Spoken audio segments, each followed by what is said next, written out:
چنانچہ ایک شخص کا واقعہ لکھا ہے کہ ایک شخص نے حضرت امام سفیان ثوری رحمۃ اللہ علیہ سے درخواست کی کہ حضرت کچھ نصیحت فرما دیجیے جو ہمارے لیے دنیا اور آخرت کے اعتبار سے بہتر ہو، ایسی نصیحت فرمائے۔ تو امام سفیان ثوری رحمۃ اللہ علیہ نے اس شخص کی طرف مخاطب کرتے ہوئے فرمایا کہ تم دنیا کے اندر رہتے ہو تو دنیا اتنا ہی کماؤ، دنیا کے لیے اتنا ہی کوشش کرو جتنا تمہیں دنیا کے اندر رہنا ہے، اور آخرت کے لیے اتنی ہی فکر کرو،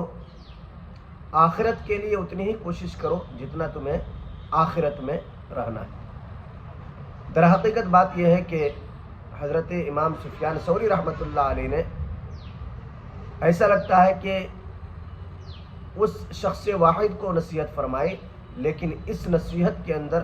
ہم سب کے لیے بڑی عبرت کی بات ہے، بڑی نصیحت کی بات ہے۔